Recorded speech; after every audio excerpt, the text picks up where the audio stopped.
The war is officially over. Chevrolet has pulled the plug. Camaro is dead. After 50 years of fighting for the crown, the Mustang is the last V8 survivor. But before the Camaro rides off into the sunset forever, we are doing one final showdown. Which one is actually better? The one that survived or the one that got killed? Let's settle this once and for all. On one side, we've got Chevrolet, who after such a long and crazy history, decided to straight up stop producing the Camaro. Why? Because the sales dropped, or because they go towards electric vehicles? I don't know, but neither one seems right to me. And look, the numbers don't lie. Camaro sales went from around 75,000 units back in 2016 down to under 30,000 by 2023. That's a massive drop. Meanwhile, Chevy's pushing hard into EVs and crossovers because that's where the money is. But still, even if it helps the company, in my mind, I believe they should find another way to sell their car. This is an icon we're talking about. He is the fucking bumblebee. On the other hand, Ford took a completely different approach. Even though their sales dropped by almost 50%, from about 106,000 in 2016 to around 53,000 in 2023, they didn't abandon it. They didn't just go, yeah, we're done. They chose to adapt to the new generation of cars while still keeping the Mustang name alive.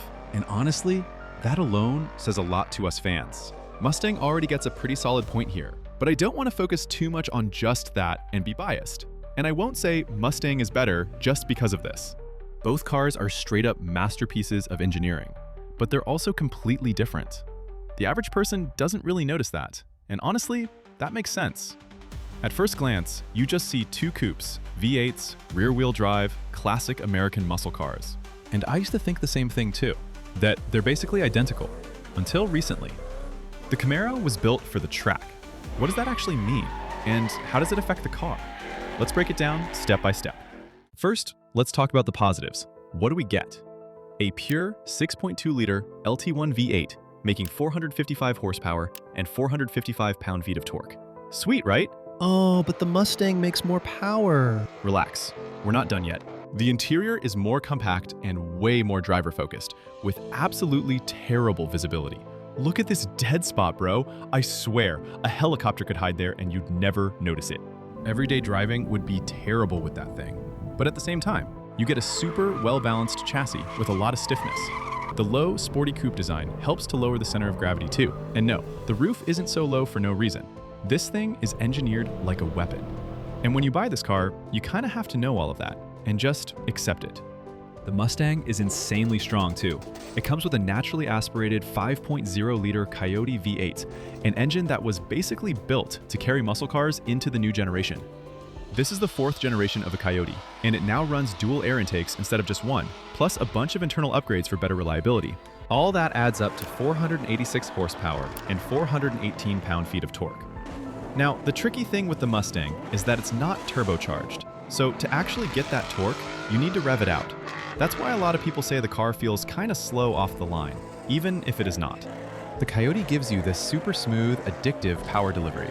You can feel the power building as you climb through the rev range, and once you pass that 7,000 plus RPM mark, you really realize how much power this thing has.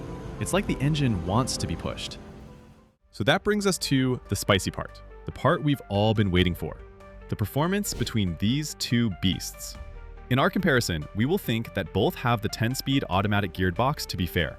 The Mustang has the power advantage, around 30 horsepower, while the Camaro has the torque advantage. In a straight-line dig race, the Mustang takes it. Yep, I said it. I am sorry to break it to you, but it does. The race is fully close and would win like a half-car difference, but a win is a win. In a rolling race, though, it could honestly go either way. The Camaro might pull ahead at first, but the Mustang would eventually start catching up. Stuff like traction plays a huge role in who actually takes it. But straight-line speed isn't the only thing that matters. Corners matter too. And this is where the Camaro absolutely shines. The moment you turn the wheel, you get it. The steering is sharp, precise, and overflowing with feedback. The chassis, built on GM's incredible Alpha platform, feels light, balanced, and freakishly responsive.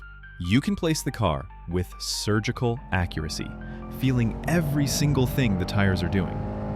It inspires a level of confidence that just makes you want to push harder. In the corners, the Camaro feels less like a muscle car and more like a genuine sports car. Lap time comparisons consistently show the Camaro is faster around a track than the Mustang GT Performance Pack, around 2 to 4 seconds. When you jump from the Camaro into the Mustang on the track, the difference is immediate. The Mustang feels heavier. While its Magna-Ride suspension is impressive, it can't completely hide the car's weight. Push it to the absolute limit, and the front end starts to wash out and understeer. It's still a phenomenally capable car, and it's a blast to slide around, but it just doesn't have the razor-sharp, connected feel of the Camaro. The Mustang is a powerful GT that can handle a track day. The Camaro is a track car you can barely tolerate on the street.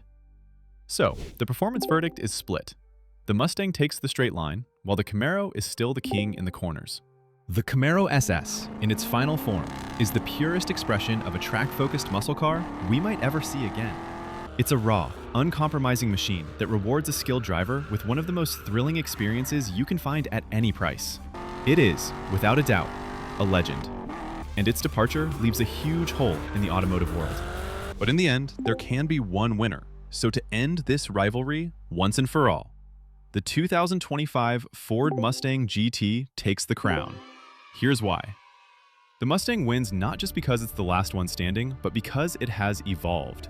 It's the more complete, more modern muscle car.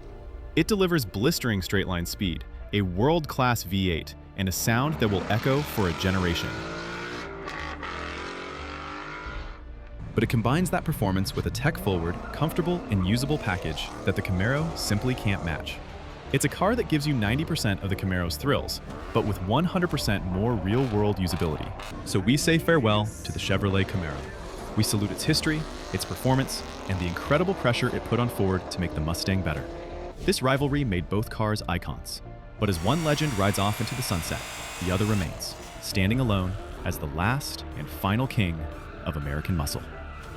But that's our final verdict. Now we have to turn it over to you. For the last time, which one would you choose? The track-focused one or the modern, all-around one? Let us know in the comments which car wins your heart, and share your favorite memory of this iconic all-American rivalry.